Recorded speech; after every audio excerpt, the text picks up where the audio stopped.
আমার দাদা এখানে বাসা হলো এই মাঠের পাশে যে কোনায় এক গাদা দোকান দেখতেছেন, এটা আমার দাদার বাসা ছিল। এবং আমার পরিবার ঠাকুরগাঁতে রাজনীতিতে অত্যন্ত ভাবে জড়িত। আমার দাদা সংগ্রাম করেছিলেন 1947 সালে যাতে করে ঠাকুরগাঁ পাকিস্তানের অন্তর্ভুক্ত হয়। আমি জানি না আপনারা ইতিহাস কেউ জানেন কিনা, ঠাকুরগাঁ কিন্তু 3 দিন পরে স্বাধীনতা প্রাপ্ত হয়েছিল, মানে পাকিস্তান হয়েছিল। এবং আজকে পাকিস্তান হয়েছিল বলেই কিন্তু বাংলাদেশের সৃষ্টি হয়েছে। ঠাকুরগাঁর প্রতিটি সংগ্রামে আমরা জড়িত ছিলাম। আমার পরিবার, আমার বাবা ঠাকুরগাঁর প্রথম মাস্টার ডিগ্রি হোল্ডার। এই সম্পূর্ণ ঠাকুরগাঁও এলাকায় প্রথম মাস্টার ডিগ্রি হলো আমার বাবা মোহাম্মদ আব্দুল গফফার। উনি মুন্সিফ ছিলেন, ডিস্ট্রিক্ট জাজ ছিলেন, জয়েন্ট সেক্রেটারি মিনিস্ট্রি অফ লতে। অত্যন্ত সৎ মানুষ। উনি প্রেসিডেন্ট এরশাদের সাথে একই বিল্ডিং এ একই জায়গায় কাজ করেছেন, কিন্তু কোনোদিন প্রেসিডেন্ট এরশাদের সাথে দেখা করে ওনাকে কখনোই বলেন নাই যে আমাকে হাইকোর্ট জাজ করা হোক। এই ব্যাপারে উনি সচেতন ছিলেন। আমার দাদা এখানে জামাতে ইসলাম করতেন।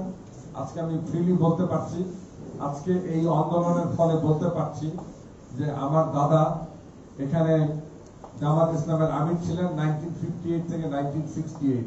সুদীর্ঘ 10 বছর উনি মুক্তারি করেছেন এবং ঠাকুরগাঁর যতগুলি সংগঠন ছিল তার অনেকগুলি প্রেসিডেন্ট বা সেক্রেটারি বা কোনো না কোনো পদে ছিলেন, সর্বদাই এবং মোটামুটি পরোপকারী ছিলেন।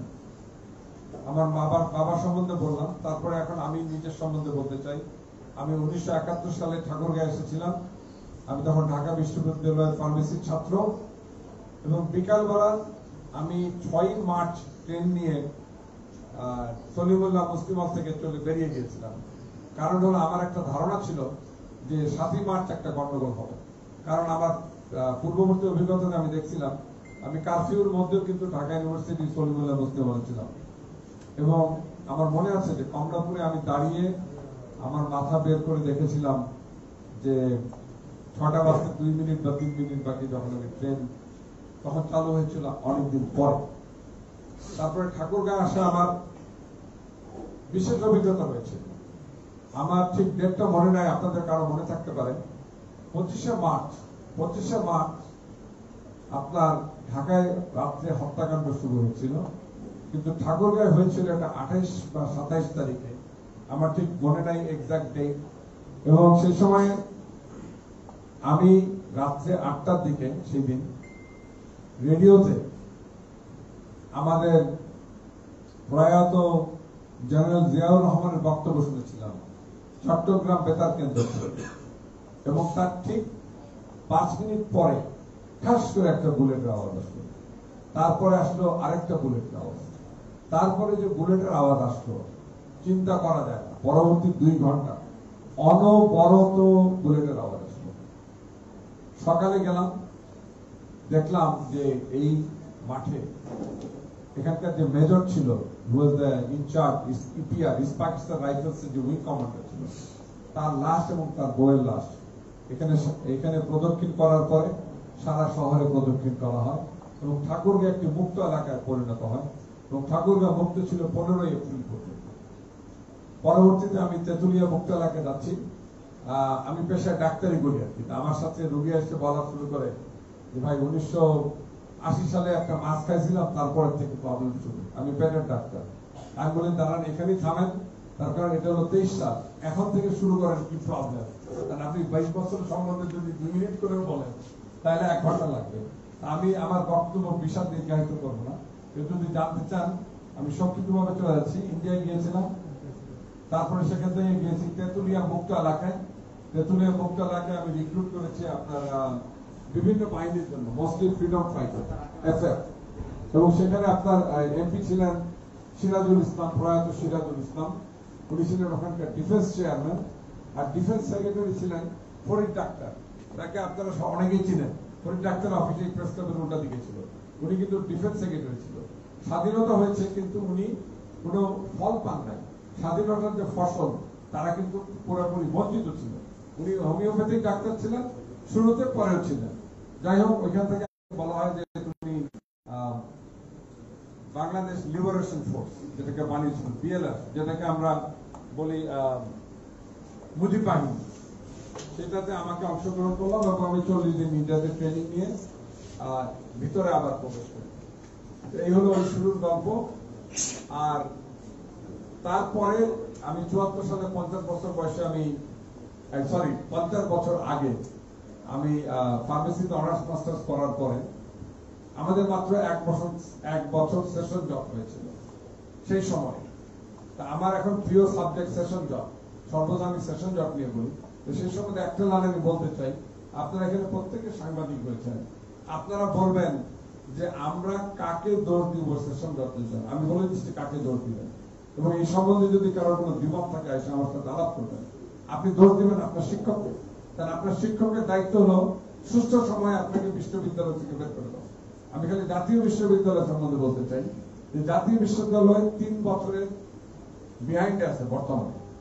সেশন জট একটা বিরাট জিনিস। আমি কেন বললাম, 71-এ আমার অনার্স করার কথা ছিল, সেটা আমি 72-এ অনার্স দিয়ে 74-এ আমি আমেরিকা চলে গেছি। আজকে বাংলাদেশের যদি একজনের 3 বছর লেট হয় পরীক্ষাতে দিতে, তাহলে 100 জনের হয় 300 বছর, নাকি? অবাস্তব শব্দ। 1000 জনের হয় 3000 বছর। কারণ আমরা পিছিয়ে যাচ্ছি মারাত্মক ভাবে। এখন আমি মুক্তিযুদ্ধ সম্বন্ধে 1 মিনিট কথা বলে আমি তার আগে প্রেস ক্লাবকে অনেক ধন্যবাদ। আমি একটা ছোট গল্প বলবো। এক রাজা বলল যে যদি দূরে পাহাড়ে মানে অনেক ঠান্ডা পুকুরে দাঁড়িয়ে সারা রাত কাটাতে পারবে তাকে সে একটা প্রাইজ দিবে। তো পরের দিন একজন জিতলো প্রাইজটা। তোকে জিজ্ঞাসা করলো তুমি কি করে বুঝতে পারলে যে এই শীতের মধ্যে তুমি কি করে থাকতে পারবে? বলে যে পাহাড়ের গায়ে আগুন জ্বলছিল, সেই পাহাড়ের গায়ে আগুন দেখে আমি আমার বডির উত্তাপ মেনটেন করছি কল্পনা করে। আমি আপনাদেরকে শুরুতে বলতে চাই, প্রেস ক্লাবের একটা ব্যাপার আমি সহযোগিতা করবো। আমি জানি না প্রেস ক্লাবের প্রেসিডেন্টকে, প্রেসিডেন্ট সাহেব, আমি প্রথম জিনিসটা বলছি, জানি না আমি পুরাটা করতে পারবো কিনা, তবে পার্সিয়ালি আমি আপনাকে একটা ব্যাপারে সহায়তা করবো, সেটা হলো আপনার এয়ার কন্ডিশনিং ব্যাপারে এই রুমে। বুঝতে পারছেন? আমি হাততালিতে অনেক খুশি হলাম। কারণটা হলো কি, সবাই হাত তো স্টিকি হয়ে গেছে না এতক্ষণ ধরে জানতে। সুতরাং এটা হলো প্রেস ক্লাবের জন্য আমি এটা করতে পারবো। আর আমি আমার প্রফেশন বলে আমি অনার্স মাস্টার্স ফার্মেসিতে, BPharm honours masters of pharmacy. তারপর আমি ফার্মেসিতে ট্রেনিং করেছি 1 ইয়ার ইন্টার্নশিপ আমেরিকাতে। তারপর আমার ওখানে প্রথম বাঙালি, আপনারা গর্বিত হবেন, প্রথম বাঙালি যে ওইখানে ফার্মেসি বিজনেস করছে, মানে ওষুধের দোকানদার। নোবডি হ্যাড ইট, আমি ছিলাম ফার্স্ট। বুঝছেন? সেটা করেছি আমি 1977-এ, আমার বয়স ছিল 24 বছর। পরে আমি 82-তে ডাক্তারি পড়তে যাই, সেখানে আমার মোট গেছে 10 বছর। এবং পরে আমি ট্রেনিং করেছি গ্যাস্ট্রোএন্টারোলজি আর লিভার ডিজিজ। এটা লিভার ডিজিজ উপরে ট্রেনিং করেছি। এবং আমি 3টি হাসপাতালের প্রধান ছিলাম। নিউ ইয়র্কে মোট 12টা হাসপাতাল আছে, তার মধ্যে 3টা হাসপাতালের প্রধান ছিলাম, একসাথে না, মানে সিরিয়াল অর্ডারে বিভিন্ন সময়। আর আমার একটা বায়োডাটার কাগজ আছে, কারো যদি ইচ্ছা হয় আপনারা পড়ে দেখতে পারেন। আমার ডিগ্রি, আমার মোট 15 বছর পড়াশোনার ট্রেনিং আছে ইন্টারমিডিয়েটের পরে, 15 ইয়ার্স। নিতে চাইলে আপনারা কেউ দেখতে পারেন। আচ্ছা, 71-এর 2টা ছোট কাহিনী বলি। 71-এ আমি 2 জন বিখ্যাত ব্যক্তিকে রক্ষাই করেছিলাম বলতে পারেন। 71 সালে 2 জন বিখ্যাত ব্যক্তিকে আমি কাইন্ড অফ সেভ করছি। তার মধ্যে একজন হলো আমার দাদা, উনি জামাতের আমির ছিলেন। ওনাকে নিয়ে আমি একখান থেকে আরেকখানে নিয়ে গেছি। বুঝছেন? আমার ঘাড়ের মধ্যে ছিল সাব মেশিন গান আর মাল্টি ক্যাপ করছিলাম। তো মানে মিলিটারি থামাইছে, আমাকে দেখে স্যালুট মেরে আমি চলে গেছি। আরেকজন ছিল আপনাদের একজন বিখ্যাত লোক, ঠাকুরগার একজন বিখ্যাত ব্যক্তি, মির্জা রহমান। তাকে আমরা, উনি ছিলেন ভাবদার ওই পাশে ছিলেন, তাকে আমরা যে ইয়ে করেছিলাম, সেফ, মানে বলতে গেলে সেফ বলতে পারেন, কারণ আমরা উই গেভ সাম প্রোটেকশন। এই হলো আমার মুক্তিযোদ্ধার পর্ব। পরে হলো তারপরে অন্যান্য কারিকুলাম, যেমন আমি নিউ ইয়র্কে 8টা সংগঠন বানিয়েছি। আমি ওখানকার প্রেস ক্লাবের প্রেসিডেন্ট ছিলাম। প্রেস ক্লাবও আমার হাতেই বানানো। এবং ঢাকা ইউনিভার্সিটি অ্যালামনাই অ্যাসোসিয়েশন, সেটার প্রেসিডেন্ট ছিলাম। Thakurgaon foundation, medical association, pharmacist association, বর্তমানে নর্থ বেঙ্গল ফাউন্ডেশন, সেখানকার আমি বর্তমান প্রেসিডেন্ট। তা নর্থ বেঙ্গল সম্বন্ধে আমি একটা কথাই বলতে চাই, আপনি ঢাকা থেকে যদি স্যুট আর টাই পরে রওনা দেন, আপনি যখন বগুড়া যাবেন তখন দেখবেন যে আপনার স্যুটের জ্যাকেটটা আর নাই। তারপরে যখন আপনি রংপুর পর্যন্ত পৌঁছাবেন দেখবেন শার্ট নাই। তারপরে সৈয়দপুর পার করে দেখলেন যে আপনার প্যান্টই নাই। তারপরে ফাইনালি আন্ডারওয়্যার পরে ঠাকুরগাঁও এসে পৌঁছাবেন। Economically we are exactly in that situation. আমরা কিন্তু সুপার ডেপ্রাইভড। এখন কি এখানে গ্যাস আসছে? এখন পর্যন্ত গ্যাস আসে না। আপনার চিন্তা করে দেখেন, আপনার খুব চিপলি দেখবেন গ্যাস অবসলিউট হয়ে গেছে।